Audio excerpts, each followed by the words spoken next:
Hi, this is Usha. Welcome to Rathod Science classes. Today in this lecture, we are going to discuss current affairs of 24th February 2021. In this lecture, we are going to discuss 8 topics which are very much relevant to UPSC. So let's get started with our discussion and let us see first article. Title says vaccine rollout for older people soon. So this article mainly talking about vaccine rollout. As we all know, vaccination drive regarding this COVID-19 that started on January 16th onwards. So regarding this vaccination drive, government came up with this priority list. So under this priority list, government mainly categorized four types of people need to be vaccinated. So first one is here healthcare workers, second one is frontline workers, and third one is older people who are more than 50 years of age, and next one is people who are less than 50 years of age but they are suffering with some comorbidities. So these are four priority group people. They will be vaccinated first regarding this COVID-19 vaccine. So as we know, this vaccination drive that started on this January 16th. So here healthcare workers and as well as frontline workers, they vaccinated with first dose of this COVID-19. So this article mainly talking about that. Here is in this vaccine rollout. So now they are going to vaccine this older people soon. So this article is important regarding GS paper 2. Now let us try to understand this article in great detail. So if you see context, it mainly says that Union Health Secretary said that this COVID-19 vaccination for older people that are more than 50 years, they are expected to be vaccinated soon. So this immunization program that would see a greater private sector participation. So what is advantages whenever we are including this private sector into this vaccination? So if you understand this concept, so there will be increased speed of giving these vaccines, and also we can increase coverage of this COVID-19 vaccination in short days. So these are some important advantages whenever we are including greater private sector participation in this type of immunization program. Now if you see some details regarding this article, it mainly says that, so Niti Aayog's members said that there was no current scientific data which is available to establish direct relationship regarding surge of cases in some states like Maharashtra and also other state with mutant virus strains here. So recently again in some states we are seeing spiking of cases that can be seen. So this article mainly says that there is no direct relationship between surge in cases and as well as the mutant virus strains. So if you're talking about the mutant virus strains, so India had found cases regarding N440K and as well as E484U. So they are mainly detected in states like Maharashtra, Kerala and as well as Telangana. So regarding this UK strain, there are about 187 cases that are identified in India. Regarding this South African strain, there are about 6 cases. Regarding this Brazil strain, there are 1 case that is present in India. So these are some important details which are highlighted in this article. Now let us see next article. Title says government will ensure health care for all. So this article again talking about healthcare. So this article mainly focused on one important scheme, that is Pradhan Mantri Atmanirbhar Swasth Bharat scheme. So now let us see context and as well as some important details which are highlighted in this article and also some facts regarding this Pradhan Mantri Atmanirbhar Swasth Bharat scheme. So this article is important regarding GS2 under schemes, policies and programs of government. So for this year prelims, you can confirmly expect questions regarding this Pradhan Mantri Atmanirbhar Swasth Bharat. Okay. Now let us try to understand this article in great detail. So context says that our Prime Minister said government mainly committed to provide health care to every citizen. He mainly addressed that COVID-19 pandemic had taught the country a lesson mainly to work, mainly to how to be prepared to fight against this similar type of challenges in near future. So recently one report also said that there will be rise in zoonotic diseases in India.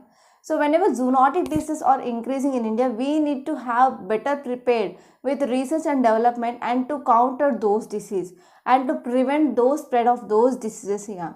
So because of this, our Prime Minister mainly addressed that this COVID-19 pandemic had taught the country a lesson on how to prepare to fight against similar challenges which comes in near future. So in this context, he also focused on country's healthcare sector. So our country's healthcare sector's reputation and trust, they are at a new level all over world here. So because of this COVID-19 pandemic, we exported number of medicines like we can say hydroxychloroquine, anti-malarial drug, and also paracetamol, and we exported many medical equipments to medicines and ventilators to vehicles, scientific research to surveillance infrastructure, doctors to epidemiologists. So because of this, we have a good level playing field regarding medicines in all over the world. So now we are mainly aiming at being better prepared for any health disaster in near future. So these are some statements which are given by our Prime Minister. And now let us see some facts regarding this Pradhan Mantri Atmanirbhar Swasth Bharat scheme. So under this scheme, it has been decided that we need to focus on modern ecosystem in our healthcare services, and it will be developed for research, testing, and also treatment in country, and mainly to increase our capabilities for each and every spectrum. So recently in our budget 2021, government mainly came up with this Pradhan Mantri Atmanirbhar Swasth Bharat scheme. So this scheme which have major investments that will mainly strengthen our healthcare infrastructure and also along with research and development in country, and we are also going to have high-tech laboratories in country also. So in this context, government mainly focusing on three important areas. So these three important areas, they need to be strengthened. So first one is preventive care, because always prevention is better than cure. So we need to focus on this preventive treatment also. And next one is we need to focus on curative once disease attacked to that person. So what treatment that to be done? So that comes under curative part. And next one is physical and mental well-being. So in these three areas we need to focus and we need to strengthen. And if you see important objectives of this scheme here is, first one is mainly to develop capabilities of primary, secondary and also tertiary healthcare. And we need to focus on strengthening already existing national institutes as well as to create new and emerging diseases as well. So these are some important facts that you should remember regarding this article. Now let us see next article. Title says government to review anti-dumping duty on Chinese steel products. So this article mainly focusing on anti-dumping duty. So if you're talking about economy, so in economy whenever you're talking about trade mainly includes imports and exports, right? So every country it is not self-sufficient. So because of this it will export something and it will import something from different countries, right? So whenever we are talking about this international practices of trade, so this dumping, anti-dumping, that will come into picture. So what is meaning of dumping? Means whenever we are importing any goods from other countries, so cost of that goods they are less when we are comparing with that goods which are present in domestic industries. So wherever there is increase in imports of those things, that is called as a dumping here. So now let us try to understand this article in great detail. So this article is important regarding economy point of view. So context says that Commerce Industry Investigation Arm, that is DGTR, that is Directorate General of Trade Remedies, it mainly initiated a probe mainly to review if there is any need for continuing imposition of anti-dumping duty mainly on certain steel products that are imported from China. So whatever steel products that are importing from China, so we imposed already anti-dumping duty by this DGTR. Now this DGTR mainly going to review whether we need to continue this anti-dumping duty on those steel products which are imported from this China or not. So if you are talking about this DGTR, it mainly stands for Directorate General of Trade Remedies here. So it is mainly goes for a sunset review of this anti-dumping duty. This anti-dumping duty mainly imposed on imports of seamless tubes and as well as pipes, hollow profiles of iron, and also alloys and non-alloys of steel, mainly from China here. Why we need to review these? Because dumping of these products from China has continued even after imposition of this anti-dumping duty. So because of this, there is increased volume of imports from China that is happening. So even though we imposed this anti-dumping duty on those imports which are coming from China to India, even though after imposing of this anti-dumping duty also, there is increase in imports. Okay, so because of this, it is mainly altering or it is mainly affecting domestic industry production. So because of this, now there is a review that will be done by this DGTR, mainly to look into that whether to impose, whether to continue this anti-dumping duty on the steel products which are coming from China. And if you see some facts regarding this anti-dumping duty, first you need to remember what is this dumping. Here dumping means in international trade practice, dumping mainly happens when a country or a firm exports an item at a price lower than price that is produced in that domestic market. So what happens if there is a country A is present and country B is present? This country B is importing this country A products. For example, let us take iron products. So country A is exporting this iron products to country B at rupees, let us take 10 rupees per kg. But if you see in this domestic country, that is B country, also have some domestic industries mainly regarding this iron. So they are producing this iron mainly for rupees 15 per kg, right? So what happened whenever a country which is exporting this iron, that is rupees 10 per kg to country B, already in country B there are some domestic industries, they are producing this iron for rupees 15 per kg. So whenever there is increase in imports from country A, that will affect this industries which are present in country B. So this type of trade practices, it is called as dumping. So what will be impacts of dumping? So whenever there is increase in dumping, it has some impact that is seen in this domestic country. So price of that product in importing country, that will be less when we compare to that of this domestic country. So because of this, mainly to safeguard this domestic industries which are present in this country B, so country B can levy this anti-dumping duty on this country A products, especially this iron here. Okay, we are taking example here iron. So on this iron, country B can impose this anti-dumping duty. So because of this, what happened whenever anti-dumping duty is imposed by country B on country A, price of this iron from this country A will be increased in this country B's market. So because of this, it will provide some competitive field for domestic and as well as international iron that comes into market of country B. So this is about dumping. Now let us see about imposition of anti-dumping duty. So anti-dumping duty was imposed mainly by DGTR in its probe, which found that mainly steel products which are coming from China, they are associated, they are mainly imported at low cost. So they are affecting domestic industries here. So duty has been imposed mainly for 5 years with a view mainly to guard or to protect domestic manufacturing from these cheap imports from other countries. So according to global trade norms, even WTO regime, that is World Trade Organization regime, it also allowed to impose tariffs on such dumped products that will mainly provides a level playing field to domestic manufacturing also. So these are some important facts that you should remember regarding this article. Now let us see next article.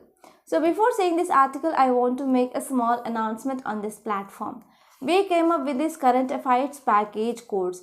In this course, we are exclusively focusing on current affairs and also mains answer writing practice. So if you ask me what is importance of current affairs, about 50 to 60% of questions, either they may come from current affairs, or if you are getting any static related questions, so they are also related to current affairs. So mastering of current affairs is very important to clear UPSC. And if you are talking about this mains answer writing practice, without proper answer writing skills, you cannot clear UPSC for sure. So on day 1 of your preparation, you need to focus on this answer writing skills. If you are joining this course, we also provide you prelims practice questions along with video solutions. So in this way, this course is exactly focusing on what is demand of UPSC. So finally, I want to say one thing. Please don't take this course as a choice. Please try to join this course as soon as possible and achieve your dream of clearing UPSC. Okay. For further details, please contact us. Details are given in description box. Now let us see next article. Title says DAC Defence Acquisition Council clears bids worth rupees 13,700 crores. So this article mainly talking about DAC Defence Acquisition Council. So you can expect some prelims based question regarding this DAC. And this article is important regarding defense, which comes under GS paper 3. Now let us try to understand this article in great detail. So this article mainly focusing on Defence Acquisition Council, right? So context mainly says that procurement proposals for 118 Arjun Mk1A tanks for about rupees 8,400 crores, they also cleared under this. So why we are talking about this budget for this defense? Because we need to modernize our equipments, we need to modernize our infrastructure regarding this defense, like Indian Army, Indian Navy, and as well as Air Force. So because of this, Arjun Mk1 tanks are very important here. So mainly for procurement of these tanks, now here this proposal that is about rupees 8,400 crores that is cleared recently. So if you see some facts regarding this DAC, that is Defence Acquisition Council. So this is mainly headed by our Defence Minister. As of now, it is Rajnath Singh. And if you see, it is also one of highest decision making authority in Defence Ministry, and it mainly decides about new policies, capital acquisition, mainly for 3 services like Indian Army, Indian Navy, and also Indian Air Force. And this Defence Acquisition Council mainly formed after a group of ministers, mainly based on recommendations regarding reforming the national security system in 2001 after Kargil War, that is post Kargil War. So in 2001, there is establishment of this Defence Acquisition Council that was formed. So these are some important facts that you should remember regarding this article. Now let us see next article. Title says a proper transfer policy needed. So this is a good article regarding transfer of civil servants. So if you see central theme, it mainly says that frequent transfers of public servants affect their morale and weaken administration. Okay. To understand this, I want to give a small example here. For example, let us take an example here, that is you are living in one room. So in that room already you set your books, your laptop, your system connection, your Wi-Fi, everything. So later on what happened, one day house owner came and he said that he need to do some renovation in this room, and he want to shift to you to another room. So again you shifted to another room, and you have again took some time like 3 to 5 days to set all those things in a proper way. So later on, after 10 to 15 days, again house owner came and he said that I want to do renovation in this room, you can shift to another room. So what happened, whenever there is shifting from one room to another room, what happened, it will be taking time consuming, and you have to understand how that room is, and you have to make some changes to that room and make that in a proper way, right? So because of this, whenever we are moving from one place to another place, efficiency will be decreased. So in this way, you can also understand this concept in the same manner. So whenever there is frequent transfers of these public servants or civil servants, then what happen? So whatever areas they need to focus, or first they need to understand what are local problems in that area. For example, if you take in one area this civil servant which is posted in highly developed state, in one time whenever he is transferred to very low developed state here, then what happened, whenever he is transferred to one place to another place, first he need to understand what are local problems that are present there, and later on he need to take some policies, he need to understand what are policies which are given up by government mainly to resolve those problems, etc. And later on we need to take some actions. So whenever there is frequent transfers of these civil servants from one place to another place, what happen, there will be decreased administration, there will be decreased efficiency of this civil servants. So this is overall gist of this article. Now let us try to understand this article in great detail. So this article is very, very important regarding polity point of view, and also even regarding ethics point of view. So if you see, this article mainly talking about this transfer policy of this public servants. So if you're talking about civil servants, we have some core values, right? So in your ethics paper, there is one important topic like foundational values of civil servant. So some of those foundational values includes neutrality, impartiality and anonymity here. He should be neutral. He should not be tend towards any political party here. He should be impartial also. So these core values of these civil servants, they cannot be maintained without any efficient transfer policy. So they need some stability in that tenure also. So if you're talking about these core values of civil servants, mainly they includes moral like we can say neutrality, impartiality and anonymity.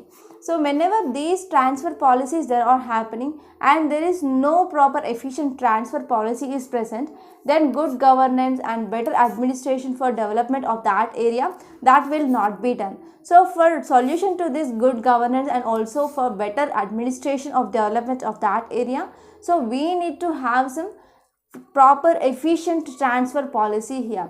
Here in this context, civil servants, they no matter how they are dedicated, how they are innovative, how efficient they need some stability of tenure, they need good governance and they need some better administration of development here.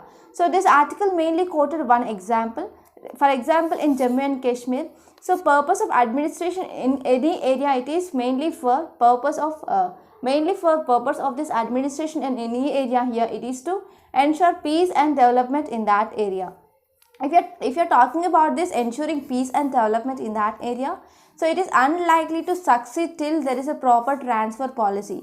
For example, if there is a one person who admitted as an administrator in this area, so later on within 1 year, whenever this person is transferred and new person who came into that area, he need to understand these local problems and he need to see what are policies or what are laws, what are acts which are present in that area. And what happened whenever there is a frequent transfer policy is happening, so whatever important aim of this administration, that is to ensure peace and development, that cannot be attained here. So if you are talking about these peoples who are transferred here, so they often denies them opportunity to mainly to settle down to an official role here. So at a time, what happened at a particular administration location which is mainly used for testing lab, where officers they keep arriving and leaving here. So whenever there is a frequent transferring of these officers from one place to another place, what happen it can be comparable with technicians who is working in testing lab, like so he may come and he may go whenever he need. If he want to test any sample, he can come and he can test and he can go. So in this way, it is not like a testing lab, right? So whenever there is increase in transfers regarding the civil servants or public servants, that will decrease efficiency and as well as effectiveness of governance here. So finally, impact that is seen on development process and governance process here. Okay. So here, because of these increased transfers, and there will be what happen whenever new officers they are coming and going from that area, that will also lead to distrust among people regarding government and governance, and that will also disconnect this governance part with the people, and as well as it will also lead to alienation also. See, so these are also some important impacts of that. So article mainly talked about one important district, that is Champagne district in Jammu and Kashmir. So this area which is mainly nearly located to Pak occupied Kashmir also. So this Champagne district mainly often became epicenter of protest and as well as militant related activities in this area.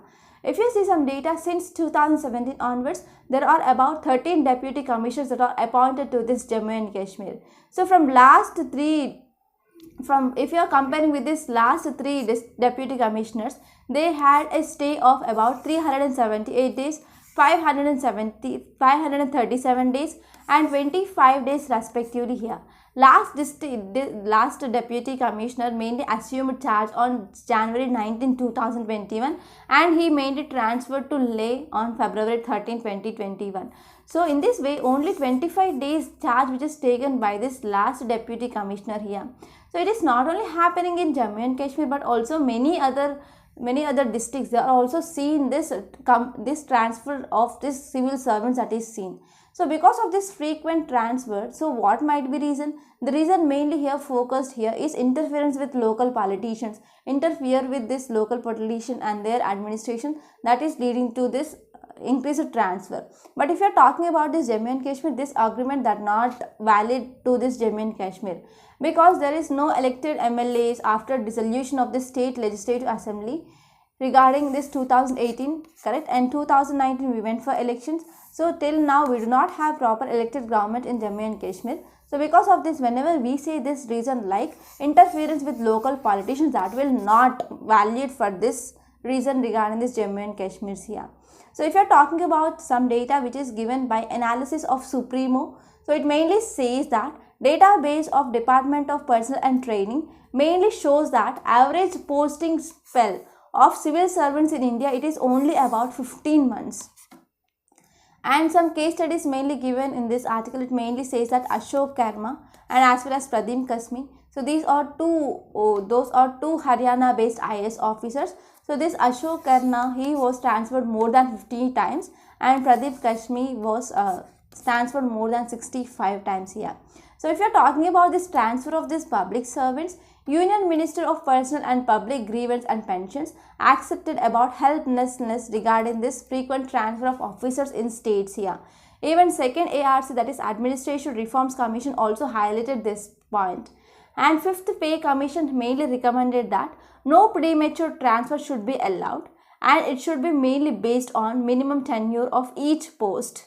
And next committee here is Hota Committee. So this Hota Committee also argued against this frequent transfer of this civil servant. And this Hota Committee also noted that absence of a fixed tenure, which is an important reason mainly for tardy implementation of these government policies, and there is also lack of accountability of officers, that also leads to wastage of this public money. So because of this, there is inadequate supervision of programs that are under implemented, and also large scale corruption that is seen in governance process. So in this way, often repeated argument regarding this used for transfers is interest in this administration. So whenever there is an interest of administration, we are increasing transfer of these civil servants. So this is main reason that is given. But whenever we are increasing service, increase in transfer of these public servants, then what happens? It will finally weakens our administration itself. And if you are talking about transfers, they often reflect administrative favoritism, and it will also create divisions among the civil societies. And if they're done on political basis, it will also impact neutrality of civil servant, and frequent transfers that will affect moral, and finally it will weaken the administration also. So these are some important gist of this article. I hope it is clear. And now let us see next article. Title says after the coup. So this article mainly talking about military coup of Myanmar. So let us try to understand this article in great detail. So this article mainly talked about background of this military coup in Myanmar. So if you're talking about background, recently Myanmar military has grabbed power in a coup, right? So it is not a first time, it is third time in Myanmar. So it is third time in its history since independence from British rule in 1948. Myanmar also got independence from Britishers in 1948. So since it got independence, it is third time military coup that happened in Myanmar here. So Myanmar, it is under armed forces rule from 1962 to 2011. So after 2011 elections held, and in these elections National League for Democracy that won in year 2015. So in 2015 elections done. So in these elections National League for Democracy that won here. So this elections, it is a country's first free and fair elections that participated by multiple parties, and finally government formed by this NLD, National League for Democracy. So after government formed in Myanmar, mainly hopes in country that raised here that country is on way to full transition to democracy. So after 1 year, there is a one year state of emergency that had been imposed in Myanmar, and also democratic elected leader that is Aung San Suu Kyi detained recently. So in this context, we need to understand what is meaning of coup. Coup is mainly described as sudden, violent, illegal seizure of power from government. So these are some important things that mainly discussed in this article. And now let us see next article. Title says human rights are everyone's business.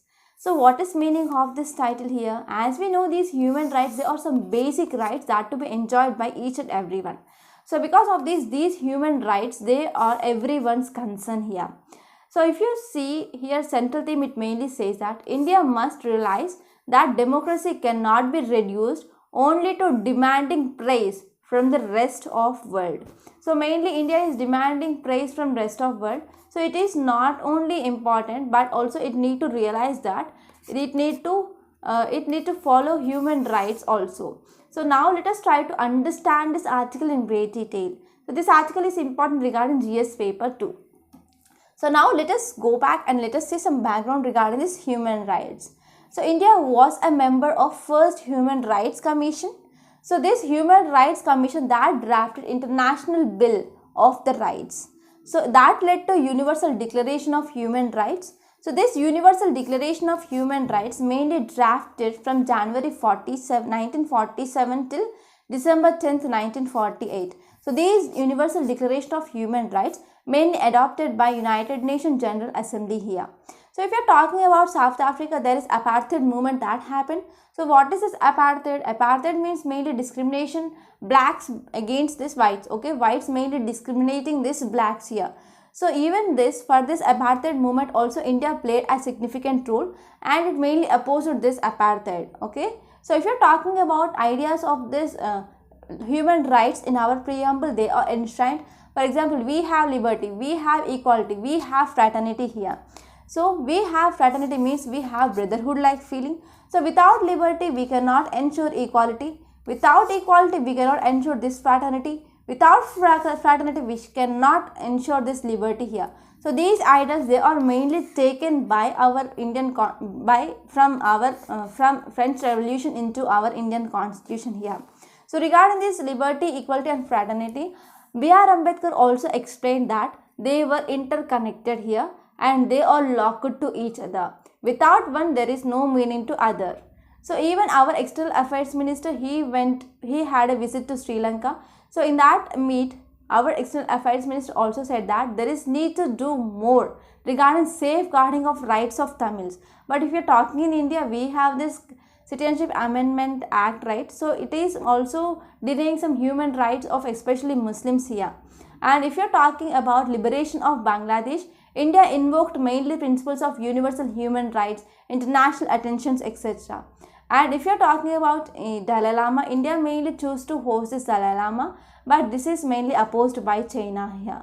So if you're talking about Jammu and Kashmir, in Jammu and Kashmir recently 24 foreign envoys, they were taken on guided tour for Kashmir last week here. So because we are getting some favorable opinion from these foreigners matters. But when we came up with a strike down of articles like 370 and 35A of Indian Constitution, so there are high amount of tensions that are seen, and we went for shutdown of even internet, and we made many political leaders house arrest. So it is also violating human rights, right? So if you're talking about global concerns here about these democratic rights in India, they cannot be dealt only by arresting these messengers. So whatever messages that is present, when we are arresting those, we cannot dealt with these human rights here. So even there is some concerns regarding recent arrest of 22 years old environmental activist, that is Disha, correct? And also there is also amplifying this farmers protest internationally. So because of this human rights of people, they are also not only violated in India, but also if you talk about Rohingyas, if you talk about Uyghurs who are present in this Xinjiang province, and also human rights violation in Russia, human rights violation in Taiwan, Hong Kong by China. So these all things are to be kept in mind whenever you are reading this article. Now let us see next article. Title says being petroleum independent. So this article mainly talking about renewable energy sources. So central theme mainly says that it is the time for India to adopt stringent fuel efficiency standards and zero emission vehicle program. So this article mainly talking about we need to bring stringent fuel efficiency standards, and next one is zero emission vehicle program. So if you are talking about this fuel efficiency, we are using mainly two-wheelers, right? You and me have two-wheelers. So in these two-wheelers, we are using petrol mainly to move here and there, correct? So whenever we are using mainly petrol to use these two-wheelers, we don't know about whether it is fuel efficient or not. So most of two-wheeler vehicles in India, they do not have any fuel efficiency. So because of this, we need to now focus on this fuel efficiency standards and also zero emission vehicle program. So in this context, we need to move towards renewable sources, like we can go for electric vehicles here. So whenever we are moving from this crude oil towards electricity, we have number of advantages. So what are advantages? First one is we can decrease our import from West Asia regarding this crude oil. Second one is we can save our forex reserves. And third one is whenever we are shifting towards renewable energy, we can decrease our emissions also, such that we can achieve our target of NDC's national determined contributions under this Paris climate deal. So we have number of advantages whenever we are moving from this non-renewable energy resources towards renewable energy resources.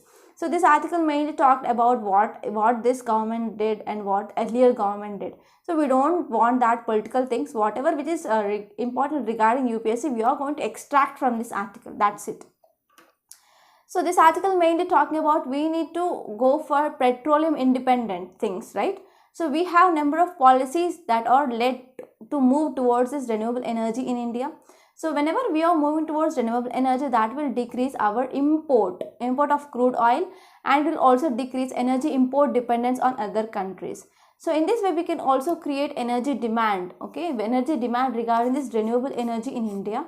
Mainly whenever we are creating energy demand here, we need to meet those demand, such that we need to go for increasing our infrastructure or improving our infrastructure in the country.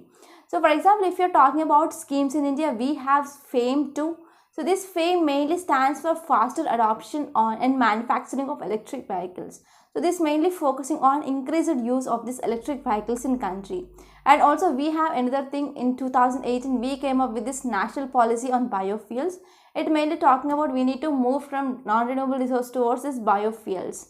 And next one is government also formulated about this zero emission vehicles that requires vehicle manufacturing mainly to produce a certain number of vehicles here. So these programs are also effect in other countries like China, US, Britain, South Korea, and also British Columbia, etc. So if you're talking about this government, it need to strengthen fuel efficiency requirement regarding not only new passenger cars and also even commercial vehicles. If you're talking about India, there is no fuel efficiency regarding this two-wheelers. So these two-wheelers, they mainly use about 2/3 of petroleum. So they are not subjected to any fuel efficiency standards. So if you're talking about recent analysis regarding this fuel efficiency, that is mainly came up by International Council on Clean Transportation, that is ICCT, mainly suggested that standards which are requiring about 50% of reduction in this fuel consumption mainly by 2030, that will mainly helpful mainly to ensure 60% of all new two vehicles that to be sold in India, that to be electric driven.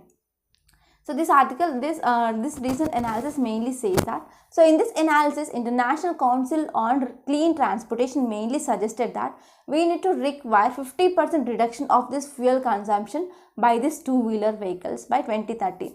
But how can we decrease this fuel consumption by these two-wheelers?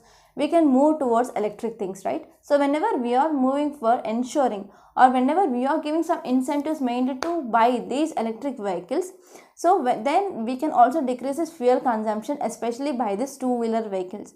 So in this way, we need to have some internal combustion engine efficiency. So whenever we need to decrease our fuel consumption, so we need to increase our efficiency. For example, as of now, let us take 2 liters of petrol which is giving mileage of about 40 kilometers. So in this same way, whenever 1 liter of petrol which is giving 40 kilometers of mileage, then also we can decrease fuel consumption, right?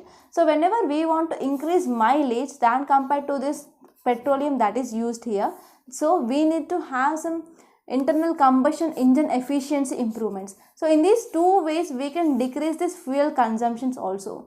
Though we are adopting this stringent fuel efficiency standards, so whenever we are going for this zero emission vehicles program by 2024, even though it will lead to peak demands of Indian petroleum, that will be peaking by 2030 here. So after 2030, we will be moved towards alternate energy like solar bikes, and as well as even electric vehicles. We can use vehicles which are running by the CNG, etc. here. Okay. And if you're talking about this FAME scheme, it mainly focusing on two-wheelers, three-wheelers, taxis, and as well as buses. So now this FAME scheme, mainly that can be extended not only to this passenger cars and as well as commercial vehicles, but it can also be extended towards this agriculture tractors, agriculture equipments, agriculture mechanization also here. So finally we can also go for extending of this fiscal incentives to all kinds of vehicles which are stepping up investments mainly in charging infrastructure. So whenever we are going for development of these electric vehicles, recently Tesla company also accepted to came up with this manufacturing plant in Karnataka, right? So it is not only important that we need to come up with this production of these electric vehicles, but also to make it sustenance, we need to also invest in infrastructure mainly for charging centers also. So in this way, we need to extend some fiscal incentives to all kind of vehicles, and also we need to step investments mainly regarding these charging centers also.